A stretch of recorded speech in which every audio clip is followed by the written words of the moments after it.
So, Australia. And more specifically, Bondi Beach.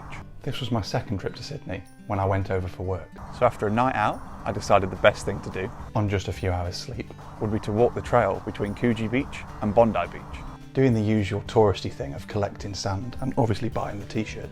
En route, I saw a group of lads I'd met on the first day of my trip over there, one of whom knew one of the people I played cricket with back over here. It really is a small world. It really is a small world. I can see a house from over here.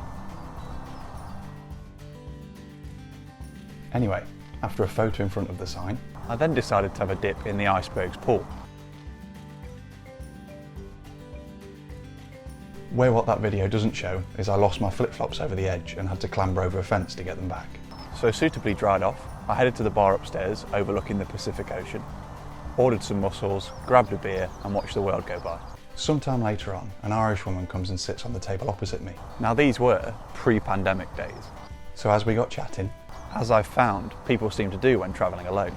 she ended up joining me at my table As we sat and ordered drinks, and watched more people lose their flip-flops overboard. I'm pretty sure that was only us. Margot, an air hostess with many stories from her travels, carried much of the conversation. Combining her jet lag with a few drinks, and she ended up quite tipsy later on. So it's now time to head back. I had to get back into Central and then hop on a train 30 minutes out the other side. I'd been to Bondi once before in 2013 and barely knew my way around.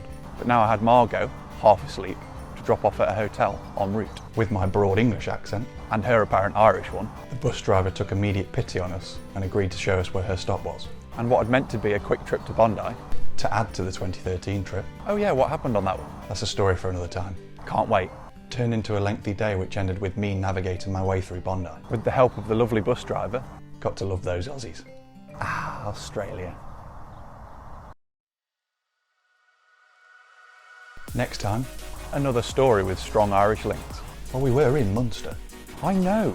Anyway, we'll find out how following Extra away Turned into a night of plain sight with relative strangers before heading into Limerick town.